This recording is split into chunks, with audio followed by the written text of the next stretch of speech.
Hey everyone, it's Helen here and it is day 3 of plank for pangolins.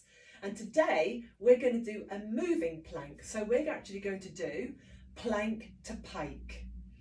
So this is great for around the shoulder girdle, but it is important, as always, that you use really good technique and that you are able to find that plank position each time you return to it. You can do this from the forearms as well as from the hands. I'm going to actually do it from the hands, but just know that if you needed to, you could do exactly the same thing from the forearms using the tips and the techniques that we've spoken about for the forearm plank. All right, so plank to pike. I'm going to take ourselves into our plank position. So I've got my hands open, shoulders are wide. I'm going to settle my weight above the heels of my hands. I'm going to step one leg back, really make the legs strong, second leg back, and there's my plank position. I've got length in the back of my neck, and now from here, I'm going to push back through my heels, push back through the heels of my hands, and press back until the head rests between the biceps. I want to take care not to just push out through my ribs. It doesn't really matter if you can't keep the legs straight. I can, but you might need to bend your knees a little bit.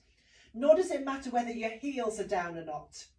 And then you're going to pull forward again to your plank position. And this is where people sometimes go wrong. They come too far forward or they sink their hips. So you want to make sure you can come back to that wide, open upper back and shoulder, that length through the crown of the head, the lift through the knees, that reach away. So from your plank position, push back, keeping those ribs drawn in, the long curvature of the spine, and breathe in to come forward. Again, just finding that long line through the front edge of the body.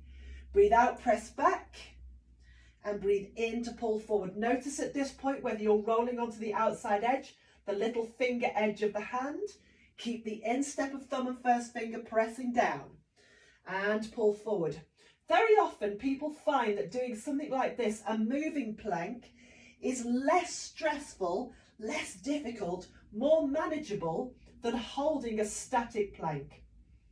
So we'll just do this a couple more times. Pressing back, ribs are in, the spine is long. Draw forward, reaching out through the crown of the head.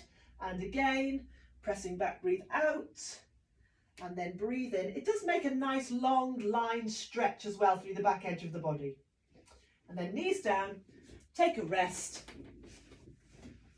Take the pressure out of the wrists, however you do that. I quite like to turn my hands backwards.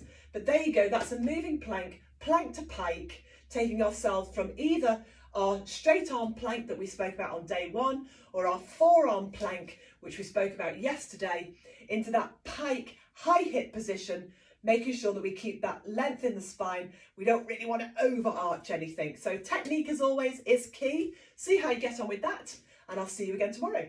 Take care.